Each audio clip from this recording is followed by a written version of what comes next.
അയോധ്യ രാമക്ഷേത്രത്തിൽ ജീവനക്കാരുടെ കൂട്ടരാജി. ക്ഷേത്രക്കൊള്ളയിൽ അന്വേഷണം പുരോഗമിക്കുന്നതിനിടെയാണ് 20ഓളം ജീവനക്കാർ രാജിവെച്ചത്. അതേസമയം കൊള്ളയിൽ സ്വതന്ത്ര അന്വേഷണം ആവശ്യപ്പെട്ടുള്ള ഹർജി തിങ്കളാഴ്ച പരിഗണിക്കും. അയോധ്യ രാമക്ഷേത്ര സംഘപരിവാർ കൊള്ളയിൽ SIT കൂടുതൽ പേരെ ചോദ്യം ചെയ്യാനിരിക്കെയാണ് ജീവനക്കാരുടെ കൂട്ടരാജി. സംഭാവനയും കാണിക്കയും എണ്ണുന്ന ചുമതലയുള്ള 25 ജീവനക്കാരാണ് രാജിവെച്ചത്. ജോലി സമയം വർദ്ധിപ്പിച്ചു, ശമ്പളം വെട്ടിക്കുറച്ചു, ലീവുകൾ കുറച്ചു തുടങ്ങിയ കാരണങ്ങൾ ആരോപിച്ചാണ് രാജി. നേരത്തെ 2 ഷിഫ്റ്റുകളായിരുന്ന ജോലി ഒറ്റ ഷിഫ്റ്റാക്കി 6 മണിക്കൂർ ജോലി 8 മണിക്കൂറായി വർദ്ധിപ്പിച്ചു എന്നും ജീവനക്കാർ ആരോപിക്കുന്നു. കാര്യങ്ങൾ ഉന്നയിച്ച് നേരത്തെ പ്രതിഷേധിച്ചിരുന്നുവെങ്കിലും നടപടിയെടുക്കാത്ത പശ്ചാത്തലത്തിലാണ് രാജി.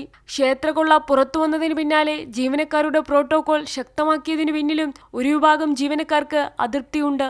അതേസമയം ക്ഷേത്രകൊള്ളയിൽ ജുഡീഷ്യൽ അന്വേഷണം ആവശ്യപ്പെട്ടുള്ള ഹർജികൾ തിങ്കളാഴ്ച സുപ്രീം കോടതി പരിഗണിക്കും. CBI അന്വേഷണം നടത്തുക, സാമ്പത്തിക ഇടപാടുകളിൽ CAG ഓഡിറ്റ് നടത്തുക തുടങ്ങി ആവശ്യങ്ങൾ ഉയർത്തിയ 1ലധികം ഹർജികളാണ് സുപ്രീം കോടതി പരിഗണിക്കുക.